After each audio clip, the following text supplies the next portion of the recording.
Vriende, goeiemôre. Baie welkom by ons digitale erediens op hierdie môre. Ek hoop dat dit met elkeen goed gaan en dat u op 'n besondere manier die Here se liefde en sy genade sal beleef en ervaar ook in hierdie onsekere tyd. Ja, vriende, dit is so. Ons is op vlak 4 van ons inperking. Dit beteken dat daar geen eredienste in 'n kerkgebou mag wees nie.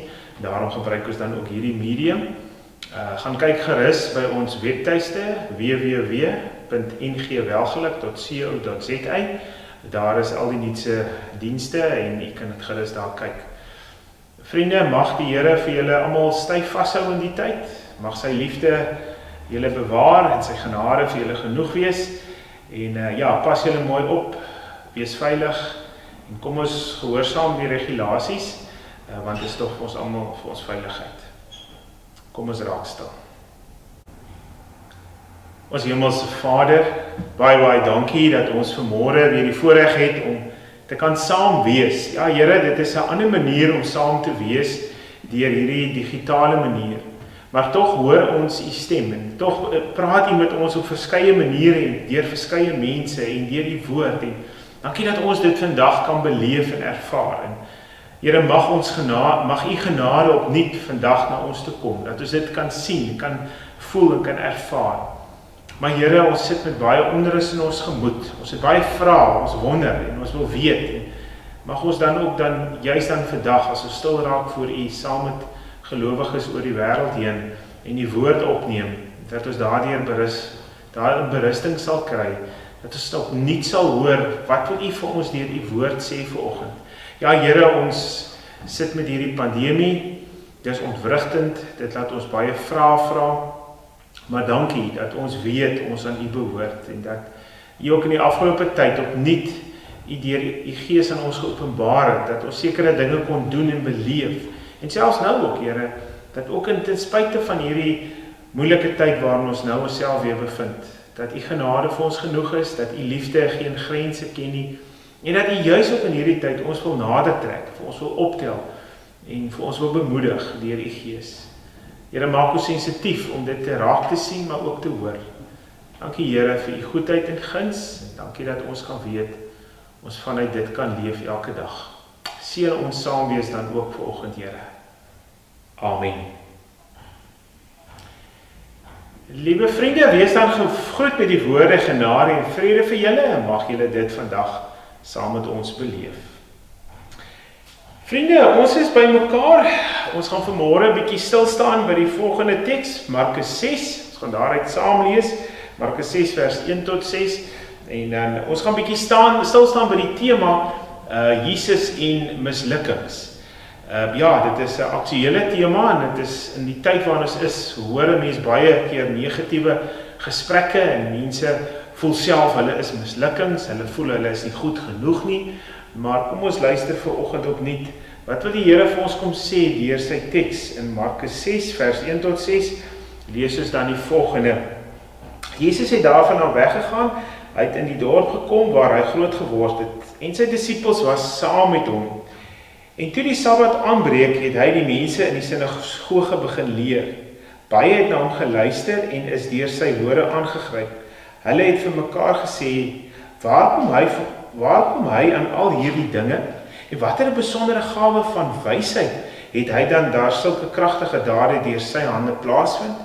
Is hy nie dan 'n timmerman, 'n seun van Maria en die broer van Jakobus, Joses, Judas en Simon nie? En is dit nie sy suster wat hier by ons woon nie? Die mense wou niks van hom weet nie. Jesus sê toe vir hulle, 'n profeet word oral erken behalwe in die plek waar hy groot geword het en in sy familiekringe en sy gesin.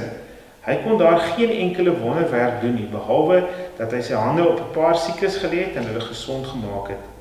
Hy was verbaas oor die ongeloof van die mense. Daarna het hy by die dorpies in die omtrek rondgegaan, die mense daar geleer. Vriende, net tot sover, mag die Here dan ook hierdie teks in ons harte seën. Vriende, ons begin met die tema Jesus en mislukkings. En dit is interessant dat Markus vir ons dan nou juist dit kom uitlig en vir ons kom wys dat Jesus eintlik hier in Nasaret sy geboortedorp, daarby groot geword het, hierdie negatiewe ervaring beleef. Ons kan dit maar eintlik maar vir mekaar sê, hier ervaar Jesus die eerste mislukking, as ons dit so kan stel, in sy bediening. Hier kom preek hy vir mense, hier kom bedien hy aan mense, hier kom wys hy homself aan mense dat hy die seun van God is, en hulle wil niks met hom te doen hê. Hulle sê, ag, wie is jy, waar kom jy nou vandaan om dit vir ons te kom sê? Ons weet dat Nasaret is so in die hoër liggende dele van Galilea, en daar was omtrent so 200 mense gebly, lyk my later van tyd, sê ander ouens weer dat daar amper 2000 mense gebly het, maar maak nie saak, die punt is, dit was 'n kleinerige dorpie in die hoogliggende dele van Galilea. En Jesus se familie en almal het in daai omgewing gebly. En hy wil juist dan nou vir hulle kom leer. Hy wil juist hier aan hulle vir hulle kom vertel, hoekom is hy hier op aarde en wat doen hy? En wat gebeur? Hy ervaar 'n teenstand. Hy ervaar dat mense niks met hom te doen wil hê nie. Hulle wil nie glo in die boodskap wat hy bring nie. Nou vriende, dit laat my baie dink aan ons tyd ook. Want as ek en jy vandag gaan mooi dink en gaan kyk na wat is besig om ons rondom ons te gebeur, dan is daar baie verhale van mislukkings, van goed wat nie uitwerk nie, in plaas van sukses. Wat jammer is dat ons lewe in ons wêreld waarin ons elke dag leef, het so 'n suksesgedrewe wêreld geword dat daar nie amper plek is vir mislukkings nie. Daar's nie plek vir foute nie. En as jy 'n fout maak, dan word jy hard gestraf in die wêreld se oë. Dit moet net altyd reg en perfek wees. Ja, ons streef daarna om goed reg te doen en goed te doen. Maar ek kan vandag vir u verseker, waar ek hier voor u staan, kom sê dat daar gaan mislukkings in jou lewe wees. Daar gaan teleurstellings wees. Goed gaan nie altyd uitwerk soos jy dit wil hê. En Jesus ervaar dit hier, en dis waar ons teks vanoggend gaan. Jesus ervaar dit eerstehands, waar mense vir hom sê, eintlik, ons wil niks van jou hê nie, ons wil nie hoor wat jy vir ons sê nie. Die woord mislukking bring by ons 'n stuk vrees in. Dit maak vrees by ons los. Dit maak dat ons bang is. Wat gebeur met ons lewe? As ons gaan kyk, elke dag word ons gekonfronteer met mislukking, soos ek gesê het. 'n Mislukte verhouding, mislukte huwelike, mislukte werk, skool. Ek doen nie goed op skool nie. Ek sukkel om werk te kry. So kan ek dit opnoem. Selfs party mense sien dat sy lewe een groot mislukking is. Dat hy nie goed genoeg is nie, dat jy nie goed genoeg is nie. Vriende, dis een van die grootste leuns wat aan ons vertel word, dat wanneer die vyand ons wil kom wys maak en sê, maar jy's nie goed genoeg nie, jy is 'n mislukking. Dit maak dat ons ook in onsself begin twyfel, en ons begin in ons geloof twyfel.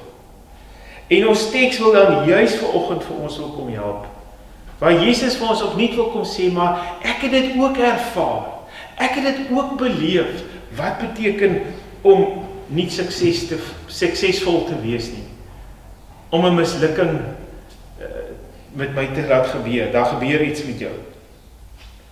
Interessant nie, Markus kom vertel vir ons dat die voorafgaande gedeeltes van hoofstuk 3 en 4 af, van die wonderwerke wat Jesus gedoen het, die vrou wat 'n bloedvloeiing gelei het wat hy gesond maak, die besetene wat hy genees, die storm wat hy stil maak, maar in sy eie dorp kan hy nie 'n wonderwerk doen nie. Die mense draai hulle rug op hom. Ja, Markus kom vertel dit juis vir ons, om vir ons 'n idee te gee, dat ons is baie keer so gefokus op die sukses en op dit wat reg moet wees, dat ons bang is om ons mislukkings in die oë te kyk. Want jy sien vriende, 'n mislukking is nie 'n persoon nie, dis 'n gebeurtenis. Dit gebeur. Baie keer is dit aan ons eie hand, wat ons dit gebeur, wat ons eie swak besluite wat ons neem, in ons eie toedoen, maar baie keer is dit, meeste van die gevalle, kan ons niks daaraan doen nie. Dis uit ons hand uit. Wat maak ek en jy daarop? Hoe reageer ons as gelowiges op dit? En dis waar ook Jesus vir ons kom help. Want Jesus kom leer vir ons eintlik, dat soms is die mislukkings, dinge wat nie uitwerk nie, 'n pad na iets beter. Ja, selfs die skrywer van Markus, word in 47 na Christus gaan hy saam met Paulus en Barnabas. En dan raak hy bang en hy verlang huis toe, dan los hy hulle net so na Handelinge 13 vers 13. Dan gaan hy terug. En dan sê Paulus, ek wil jou nie weer saamvat nie. Want jy het my in die steek gelaat. En Markus het gedink hy's 'n mislukking. Maar in 2 Timoteus 4 vers 11 lees ons weer waar Paulus vir Markus optel en waar Markus weer saam met hom beweeg. En weet julle wat is die wonderlike? Dat die einste Markus gaan skryf die eerste evangelie wat ons nou uitgelees het. En die evangelie vorm die grondteks vir al die ander evangelies. So hy was 'n mislukking, hy het 'n fout gemaak. Maar die Here het hom kom optel. Die Heilige Gees het hom kom inspireer en hom omgedraai en hom verder weer gebruik in sy koninkryk. Vriende, mislukkings laat ons onthou dat ons almal instrumente is. Ons maak foute, verseker. Maar hoe staan ons op? Want onthou, jy onthou nie hoe jy geval het nie, jy onthou hoe jy opgestaan. En jy is goed genoeg om vir die Here te werk.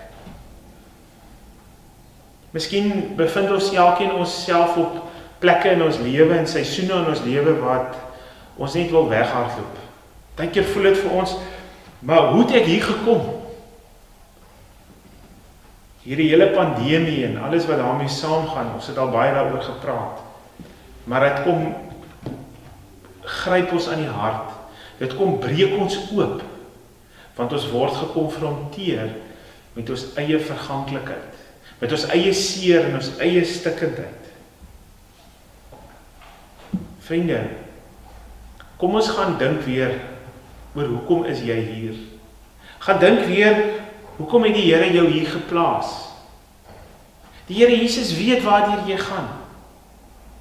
Hy self het die vrug geproe van 'n mislukking, van iets wat verkeerd geloop het, maar dit het hom nie gestop nie. Hy het opgestaan, hy het sy goed bymekaar gekry en hy het aangegaan met sy bediening. Soveel so dat hy in Jerusalem uit opeindig en aan 'n kruis sterf vir my en jou sondes. Dink nou net vir 'n oomblik aan as Jesus daar by Nasaret opgehou het om te bedien, opgehou het om te preek. Waar sou ek en jy vandag gewees het? Vriende, aanvaar dit wat jy nie kan verander nie. Aanvaar dit wat jy niks beheer het oor nie. Maar gaan vra vir God se leiding, God se Gees, om te verander dit wat jy kan. En die eerste plek waar ons almal iets kan doen en waar ons kan verander, is in ons verhouding met God. Kom ons gebruik ook dan hierdie volgende tyd, wat ons 'n bietjie ingeperk is en nie so kan vrylik rondbeweeg nie, om nie te dink oor wat wil die Here vir my in hierdie tyd leer. Om nie vas te kyk in die verkeerde goed nie, maar waar is die kanse, waar is die potensiaal van groei, waar is die potensiaal van nuwe dinge te doen, nuwe dinge te sien, nuwe dinge te sê. Want liewe vriende, dit is waarmee ons besig is in hierdie tyd, in koninkrykstyd, is om op God se werke te fokus, op dit wat hy besig is om te doen in en rondom ons. Kom ons onthou altyd dat die Here Jesus ook in mislukte pogings en verkeerde goed wat ons baie keer doen of sê, ons wil nader trek en ons wil kom troos en sê, jy het nou 'n fout gemaak en dis reg, ek vergewe jou, maar kom staan op, kom tel jouself op, dan kyk die lewe en die toekoms in die oë, want jy loop nie dit alleen nie, God stap saam met jou die pad, dis die troos, as die Here Jesus in Matteus 28 vers 20 sê, ek is by julle tot die einde van die wêreld. Vriende, kom ons help mekaar sodat ons mislukkings, ons verkeerde besluite soms, ons foute, nie ons toekoms definieer nie, maar dat Jesus Christus se opstanding en sy lewe en sy gees wat in ons is en in ons werk, ons lewe rig om tot God te leef en alle eer aan hom te bring, ook in hierdie uitdagende tyd. Mag die Here vir julle baie ryklik vashou en seën, mag sy genade en liefde oor julle wees. Mag julle weet dat sy genade vir julle genoeg is. En dat jy nie 'n mislukking is nie, maar 'n kind is van die lewende God. En hy vir jou baie lief is. Amen. Ek gee tyd vir stil gebed om bietjie te reflekteer wat jy gehoor het. Kom ons bid saam.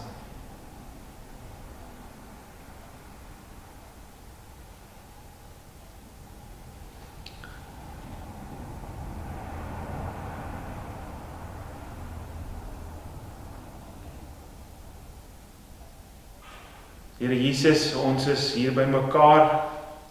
Ja, Here, dit is nie altyd maklik nie. Dit is ontwrigtende tye, ons baie vrae en baie goed in ons gemoed, maar ons weet net dat U nie mislukkings gemaak het nie en dat U vir ons nooit alleen laat nie. Al voel dit vir ons soms so. Here, ons gebed is dan ook in hierdie oggend dat U vir ons sal styf vashou in al die tye waarin ons nou onsself bevind.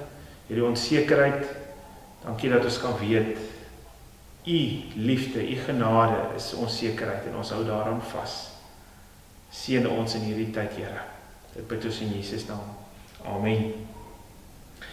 Vriende, mag jy 'n aangename dag hê en mag die Here jou vashou en mag hy jou so toerus in hierdie tyd wat kom.